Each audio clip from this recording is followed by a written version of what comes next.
Our exhorter, our speaker is Brother Trent this morning, and his title is The Truth About Lies. The Truth About Lies, and he has asked us to read from Genesis chapter 4, verse 1 to 10.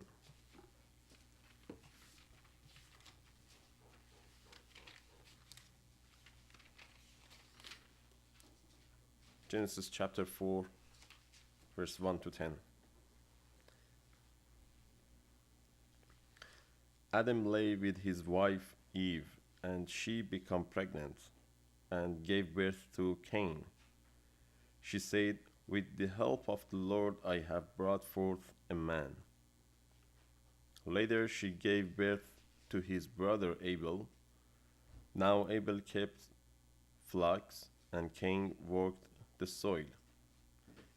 In the course of time, Cain brought some of the fruits of the soil as an offering to the Lord, but Abel brought a fat portion from some of the firstborn of his flock. The Lord looked on with favor on Abel and his offering, but on Cain his offering he did not look with favor. So Cain was very angry, and his face was downcast. Then the Lord said to Cain, "Why are you angry? Why is your face downcast? If you do what is right, will you not be accepted? But if you do not do what is right, sin is crouching at your door. It desires to have you, but you must master it." Now Cain said to his brother Abel, "Let's go out to the field." And while they were in the field, Cain attacked his brother Abel and killed him. Then the Lord said to Cain, "Where is your brother Abel?" "I don't know," he replied. "Am I my brother's keeper?" The Lord said, "What have you done? Listen, your brother's blood cries out to me from the ground." Right, with that, I call upon Brother Trent.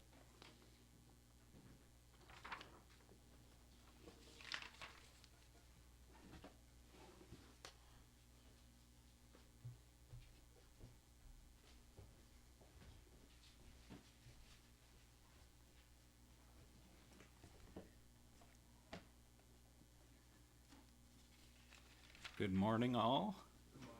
Good to see you all here.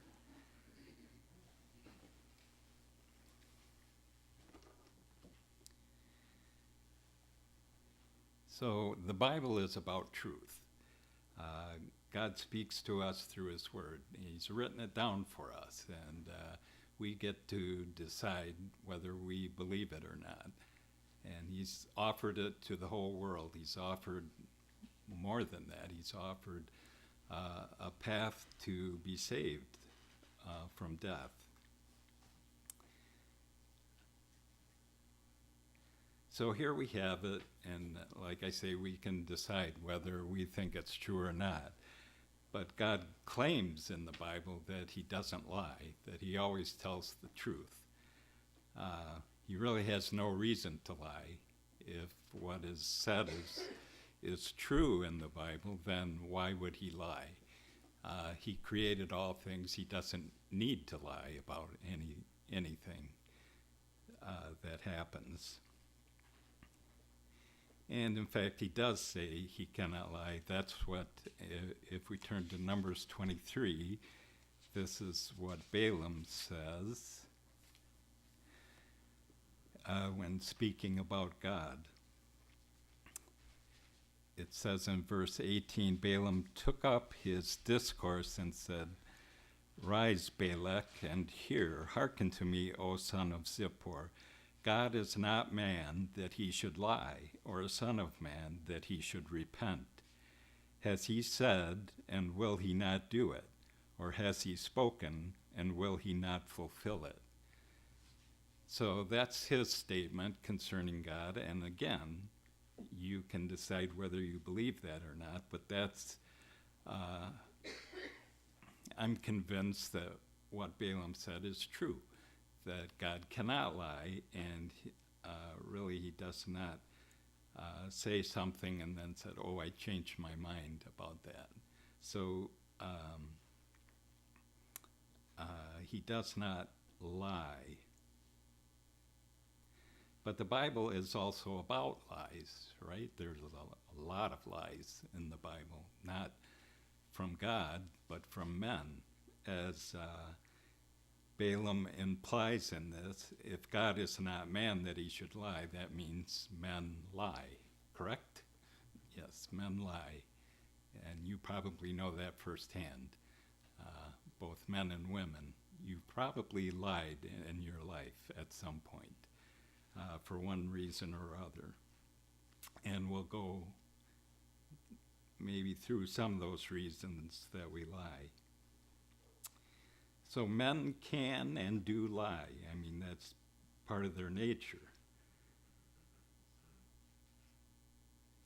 And what was the first lie? Well, that isn't the one that we read this morning. That was the first lie by a human, right? But tell me, what was the first lie that was told? Right, which was, you shall not die, right? You shall not die. And how do we know that was a lie? Because they died. They surely died, right? Just the opposite of what he said. How ironic that he said, you will not surely die. And so they believed that, and they surely died. And it was years later, but they did die from believing him. So that was a lie. And the whole problem was then that Eve believed it. She was deceived, and she believed it. So that's part of the problem with lies. The second, well, there's many problems with lies, but one is that people that believe it can fall into grave circumstances because they believed a lie that was told to them. And the serpent had a story about why God said this. So when you think about it, here's when it was brought to Eve, this lie, here's her choices of thinking. The serpent is lying, or God lied, or Adam somewhere, if she didn't hear it directly from God, then Adam got the story wrong somehow. So she had one of those three choices. That one of these people lied, or the serpent lied. So if you're considering like Eve, which one of those lied, the one thing you could do is go to Adam and say, are you sure, right, that you told me exactly what God said? And she could get that straightened out. And if Adam said, yes, I told you exactly what God said, then that would be cleared up. Then she could think, okay, now I'm down to the serpent and God. Which one should I believe? And I think she could have actually asked God as well, consulted, and God would have told her, of course I didn't lie. And she could have narrowed it down to it was actually the serpent that was lying. And there was a lot at stake, right? And maybe she didn't think about this, but if you make a mistake on this, it means you're going to die. And something about the fruit that she just really wanted to eat it caused her to say, I'm going to eat it. I trust the serpent. And it was a big mistake. So ever since then, men and women lie. And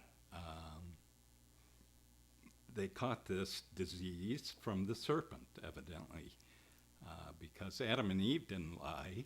There was no lying in recorded, at least, in what they did. But the serpent did, and it caused their deaths. So they were the recipients of the consequences of a lie, even though they themselves didn't lie. But they both sinned.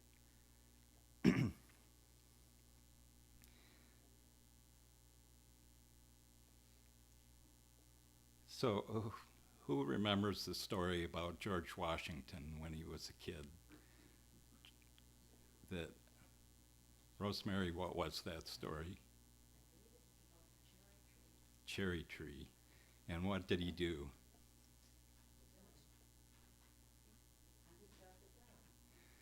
Yeah, he got a hatchet. Okay, all you people that weren't born in the U.S., this is a story about the first president of the United States. The story goes that when he was a child, he received a hatchet when he was a kid. And what he did was he went out to a tree, a cherry tree, supposedly, and started chopping at it. And his father looked at the tree later on and said, somebody chopped my tree. And he went to young George Washington and said, did you do this? And he said, what? I cannot tell a lie. I did it. So the president of the United States, the first president, was known to be the only honest politician ever in the history of the United States. But do you think that story was true? No, I looked it up, and I cannot tell a lie. They say this is a myth, which is another name for lie, right? It was a lie. And it wasn't told by George Washington. It was told by this man, Mason Locke Weems, who was a minister, in fact. And after George Washington died, people were interested in his life, I guess. So some people wrote biographies, and he was one of them. And he thought it was a good story to encourage people to be honest. And then it was followed up by another minister writing for a Sunday school class. He thought it was a good idea as a model for his students. His name was William Holmes McGuffey. He was a Presbyterian minister, and he also passed on this myth. And they thought it was a good idea because it taught moral lessons to the young people. So their biographies of George Washington included this, but as far as anyone knows, it was made up, and if George Washington was around to hear it, he would have probably said, I don't know what you're talking about. I never had a hatchet. I don't know anything about a cherry tree.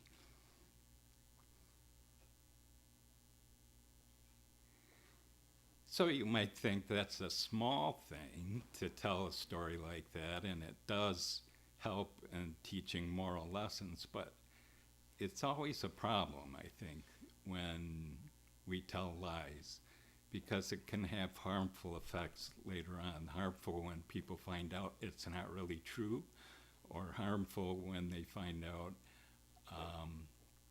that this man that they revered, it wasn't, he isn't as honest as they think. And of course, honest Abe Lincoln was a motto for him, and I didn't look much of that up, but I have a hard time thinking that any people involved in politics are very truthful.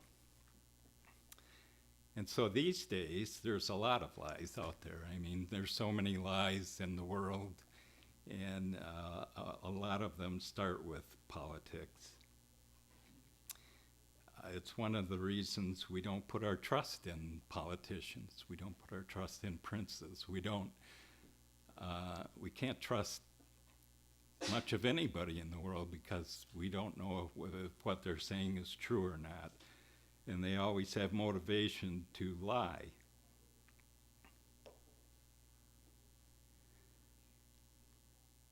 And there are lots of lies out there. There's lies about religion. All religions have to start, except the true religion, start with a lie, right? Somebody lies about what they've witnessed or what they've heard or that God has spoken to them. So they all start with the lies. Many things in science are lies that are started by people. We think evolution is a lie, and it was started by people that expanded on what they thought were facts, but then they add to them, and pretty soon it's a lie.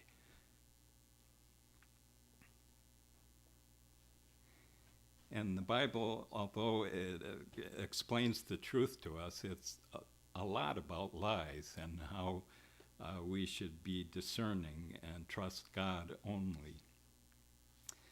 So almost everyone in the Bible, all the main characters throughout the Bible, have lied at some point, and you can think in your mind about all of them, even the good ones, the main good people that we are supposed to look at their lives and say, yeah, it was dedicated to God.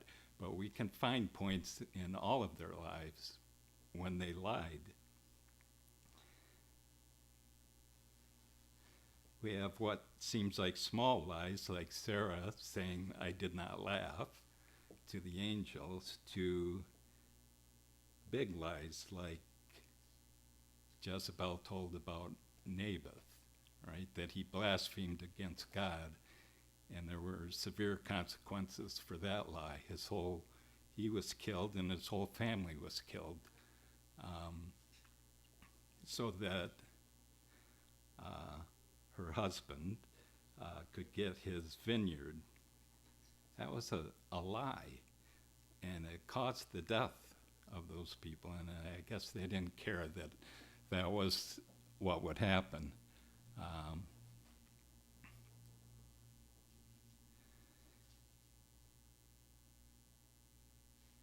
Like I said, you can think of some of the lies, and we looked at this one in the reading. That was Cain, that was the first human to tell a lie. I think Dan brought that out in one of his talks. He probably don't remember. And here's the truth about me. Sometimes I tell things that I don't realize were actually from someone else's talk. I remember one time I was writing a talk, and I thought, boy, this all sounds familiar. And I thought, it sounds familiar because I stole it from myself. It was a talk that I had written before, and I was thinking, boy, these are good ideas that I'm getting. And I looked back and saw another talk. They were all in that talk. So sometimes we, tell lies out of forgetfulness, I guess. But that's just part of our nature, and it's something we have to get rid of. So if we looked at what Cain said, I think it's interesting that he says, I don't know where my brother is. God asks him because God already knows where his brother is. And I think it's important. It's the reason I think that God mentioned that Sarah laughed, right? Because she denied it. And the whole thing is, when you're in front of God, and these angels were there talking to Abraham, explaining that they were going to have children, and you say to God, I didn't do something that you did, it's like God is saying, who do you think I am? You know, who do you think you're talking to? And the angel said, oh, but you did laugh. It's like, do you think we don't know what you're doing? So I think that's why it's important, even little things like that, that you think, well, this is hidden from everybody, but it isn't, because God always sees what we're doing. And even a little thing like Sarah did, I think it's God explaining to her, my eyes are on you, not just because I want to find out all your faults, but it's for good as well. So it's important that she didn't lie about that, because it was implying that God didn't know that she laughed. And Cain says, I don't know where my brother is. And of course he knew where it was. And of course God knew that his brother was dead. Now we get to Jesus, and Jesus did not lie. He was unlike any other man, and he did not lie. But many lies were said about him, and I would like you to think right now about all the lies that were said about Jesus, and I'm going to ask you what they were in a second. But just think about that, okay, as you're going through trying to remember all the lies that were told about him. But he did not lie. There's so many things maybe could have lied about. And we know, like, when he was tempted in the wilderness, he could have believed those lies. I think those were in his mind. And we'll get to that in a second. But he never did lie. So what were some of the lies that were told about Jesus that you can recall? Raise your hand and if you think of one. Mark? He had a devil. He had a what? Devil. That he had a devil, right? They accused him of doing great works by the power of Beelzebub, right? Right, so that was a lie. Two Sherrys, so the one in front first. That he would destroy the temple? Yeah, that was what was brought up at his trial, right? That he claimed he would destroy the temple. But he wasn't talking about that. So they took something out of context, and which is a lie. You know, whether you like to believe it or not, you could say, well, he said that, but you knew what he was saying. All those people knew what he was saying. Sherry, number 2. They said that he said he was equal to God. Right, and he did not say that. He said, because you say you're the son, they claim you're the son of God, that makes you equal with God. He didn't ever say that. He said the opposite of that. He was not equal with God. Sharon? They said he blasphemed. Yep, and that was related to saying he's the son of God, right? Those were not, you know, by the way, saying you're the son of God, if you are, is not a lie. I mean, Dan? There's 2 in John 8. One, they said, we were not born of fornication. Right, So so they said he was illegitimate, right? Second one, they say, do we not rightly say that you are a Samaritan? Right. And related to that, they said he was a Samaritan.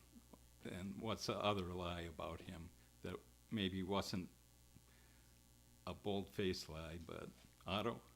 They accused him of breaking the Sabbath because he healed a blind man. Yeah, and I'm going to get to that one in a minute because I think that's an important one. But where did they say, what was the whole thing about his birth then?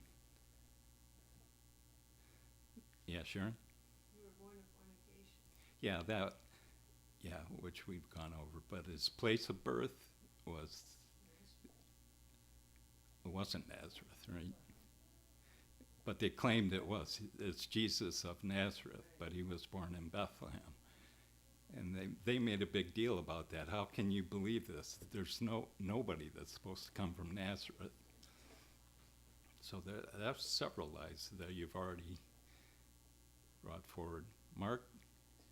Didn't it say that he said that they should not pay taxes to Caesar? Yeah, they questioned him because they thought they could trap him at that. But of course he didn't. He said, I don't care if you pay taxes, give Caesar what's his. And his answer was very wise, and they were silenced by it. Any other lies you can think of that were told about him? That's maybe enough. You know, eventually it was enough to get him killed, right? All the lies that they told were tried. I guess their motivation is to try to build up enough evidence to get him tried and killed. Why? It's hard to say, but usually when men are exposed to lie, they don't say, I'm sorry. You know, I'll tell the truth from now on, and what you're saying makes sense. No, they just get angry and violent, usually when their lies get exposed. It's not like they have a whole transformation and say, yeah, I should start telling the truth from now on.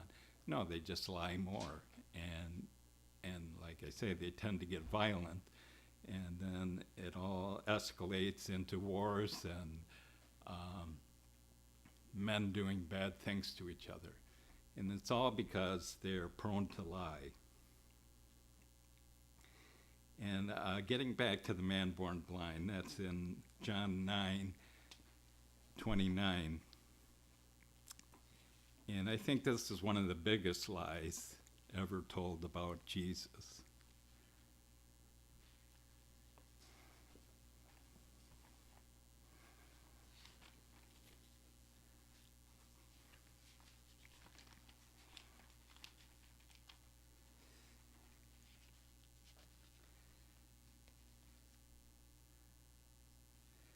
It's John 9, and actually verse 24 is where I'll start.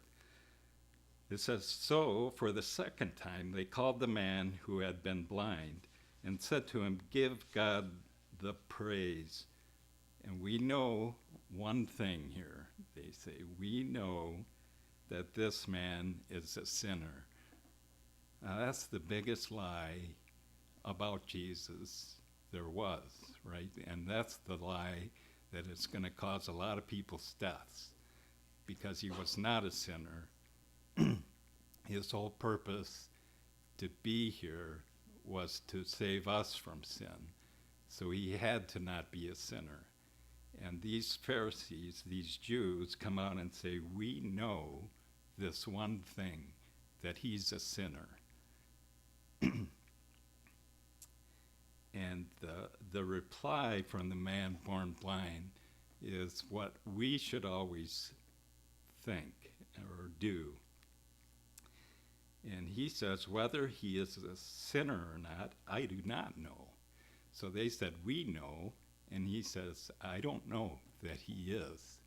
And I think that's the way we should always act when we hear something, that we don't know that that's true until that we find out for ourselves somehow. So he says, I do not know that he's a sinner, but one thing I know, that though I was blind, now I see. So that's the one thing he says. I do know this, that what he did for me was amazing, right? I was blind and now I see. So you can tell me he's a sinner. I don't know that. You say you know that. I don't. But one thing I do know is what he did for me.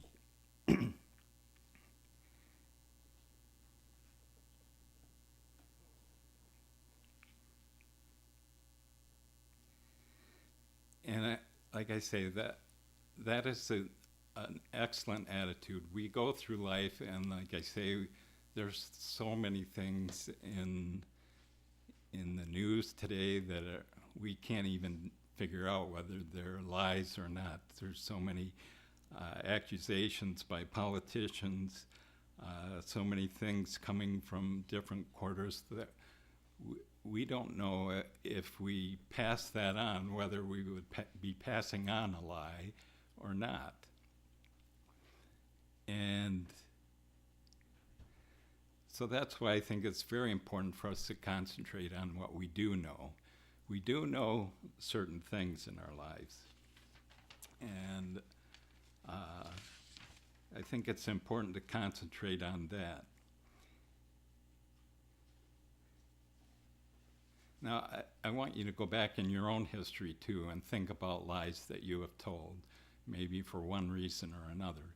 Maybe it was to get somebody in trouble or to cover up something that you did. There's so many reasons that people lie that it's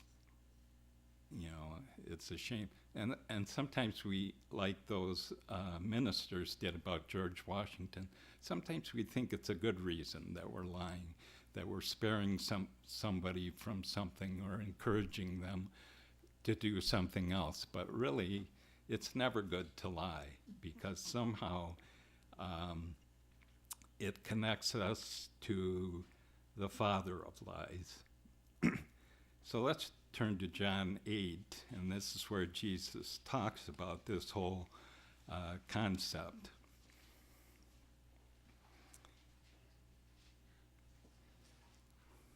So he's talking to certain Jews, and this is when they accused him of being illegitimate, and they are the seed of Abraham. And Jesus really gets down to the basics here. In verse 44, he said, "You are of your father, the devil, and your will is to do your father's desires. He was a murderer from the beginning and has nothing to do with the truth, because there is no truth in him.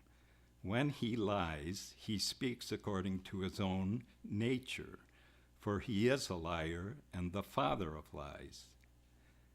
But because I tell the truth, you do not believe me." So he gets right to the core of it. And this is, I think, you have to look at the serpent as the father of lies. Many people think, the devil he's talking about is a fallen angel or whatever, but he isn't. He's talking about the serpent and the whole thing that the serpent brought into the world. He was the father of lies, right? He's the one that started the first lie. The first lie was, you will not surely die. We all talked about that. And he says, so then, and I always think this is important, he said he was a murderer from the beginning. Did the serpent actually murder anybody? Well, you could say that, and maybe that's what Jesus is talking about, that he caused the death of Adam and Eve and thereby caused the death of all men. But the first murderer was Cain, really. And I think what he's getting at here is this devil, this idea of lies being in his nature, was passed on to Cain. And you could see it in Cain without even being tempted by the serpent. He was tempted in his own mind, as far as we can tell, to kill his brother. He didn't need to have help. And so it's obvious passing down of what the serpent did, and then he lied about it. So Jesus says now it's the serpent that is the father of Cain. He has become, even though we read in the passage that Adam knew his wife and they gave birth to Cain, Jesus is saying, if you lie like this, then you really have the serpent as your father. You really have the devil, this whole idea of lying. So I think that's important for us. anytime we lie, that's what we're doing. We're saying we're children of the devil. We're children of the serpent. We're children of the father of lies. Because he lied, that's his nature. He can't do anything else. And now you lie. And so that is who you are claiming as your father. That's a really important thing to think about anytime we tell lies, I think.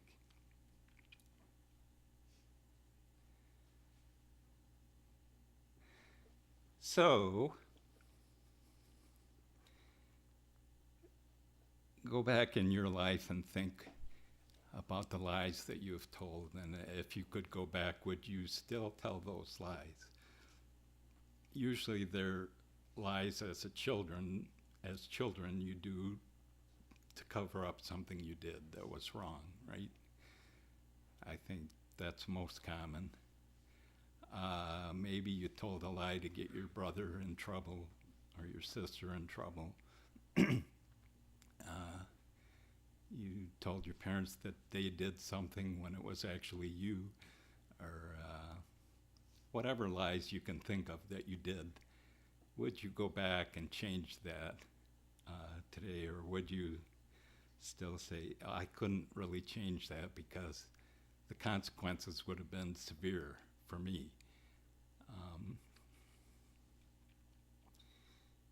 But I think that's the whole point of being truthful, is to say, I deserve the consequences, and I'll just depend on God's mercy, which is what I think Adam and Eve ended up doing, but Cain did not, right? He did not admit that he was bitten by sin that was couching at the door, crouching.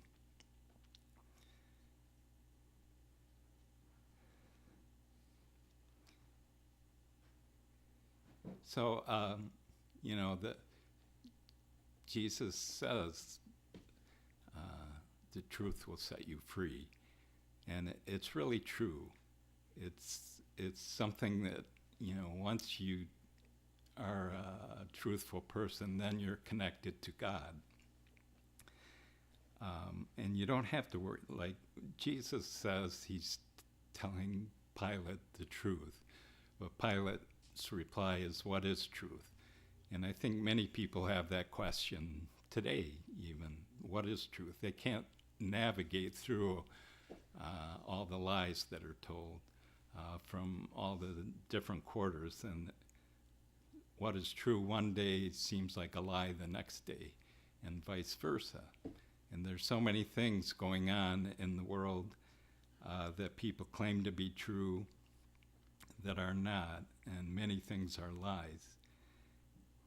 So I think it's important for us to concentrate, like the man born blind, on what we know. Never pass on anything that you don't know is true, for sure.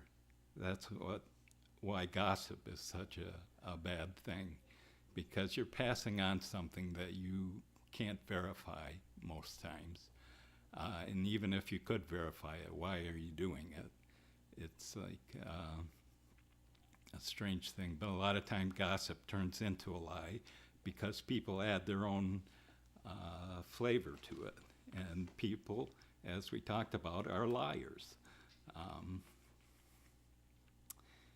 But John says something good about us in 1 John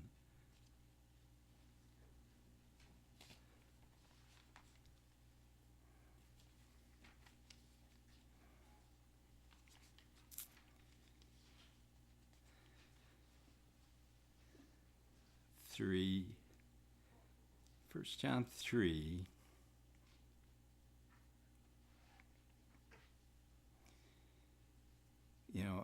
and I think this is the great thing, and I'm going to end with this because I think what we're about to do now is remember Jesus, and I think John is talking about this. And we can unload ourselves of the burdens of the things we've done, the lies that we've told, whether accidentally or on purpose. And get in the way of righteousness and be right with our Heavenly Father. He says, by this we shall know that we are of the truth, and reassure our hearts before him whenever our hearts condemn us, for God is greater than our hearts, and he knows everything. Beloved, if our hearts do not condemn us, we have confidence before God, and we receive from him whatever we ask, because we keep his commandments and do what pleases him.